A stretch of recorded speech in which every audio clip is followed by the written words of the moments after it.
So it's been over a month now, and the Israeli occupation forces, fully backed by the United States, by Britain, by the EU, are still bombing indiscriminately civilian areas, neighborhoods, defenseless civilians in the Gaza Strip. And there's still people in the West, funny enough, still arguing against a ceasefire. They're saying that if we have a ceasefire, it's going to be dangerous. So in other words, they're saying to Israel, keep bombing those civilians. They flattened northern Gaza. They've killed over 10, 12, 13,000. How many thousands still missing under the rubble? How many children? How many women? How many young boys?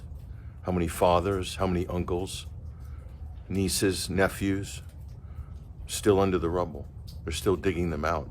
Family members finding their children under huge concrete blocks after days, after weeks. And there's people out there still saying, no, a ceasefire. It's too dangerous. If we have a ceasefire, then Hamas will take over Israel and kill all the Israelis. Do you know how insane this is? How insane you sound? You've completely lost your minds. But not only have you lost your minds, you've also lost your heart. You've lost your humanity. You've lost your ability to discern what's right and what's wrong, common sense. Forget about international law. You've thrown that out the window. This is insane.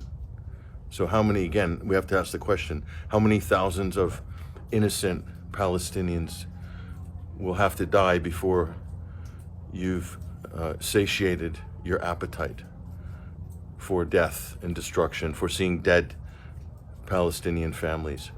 And it's all to get Hamas. And Israel says, and the US say, and the British say, and the EU says, well, Hamas is using the Palestinians in Gaza as human shields. If that were true, then surely by now, after blowing up and flattening 30 or 50,000 buildings in northern Gaza, surely you could give us a head count of how many high-value Hamas commanders that you've managed to, quote, liquidate or neutralize in this rapacious carpet bombing campaign. But we haven't heard that yet. Even one, two, three. So even if you said, oh, we've killed 5 high-value Hamas commanders or decision makers, is that worth 15,000 dead innocent civilians? Of course it's not. Anybody advocating for that position is completely bonkers. You've lost your minds. And you're playing it off like you're some sort of intellectual international affairs analyst. You're not. You're an idiot. But more than that, you're a dangerous idiot. Do you realize the precedent that's being set right now?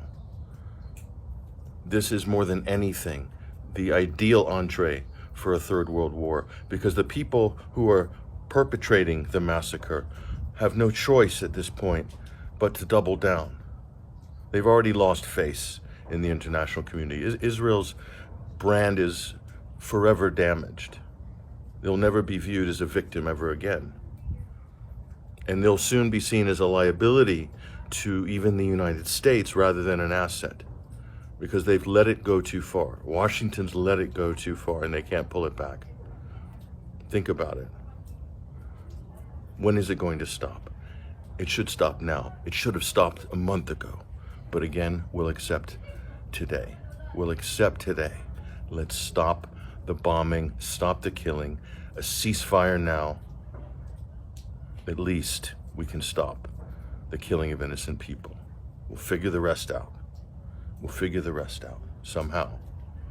But if you can't agree that the mass murder that's going on right now with a modern military against people that are just stuck in a giant concentration camp, administered and subjugated by an occupying Israeli force, if you can't agree that that needs to stop now, then what are you doing? You're not fooling anybody. You're only fooling yourself.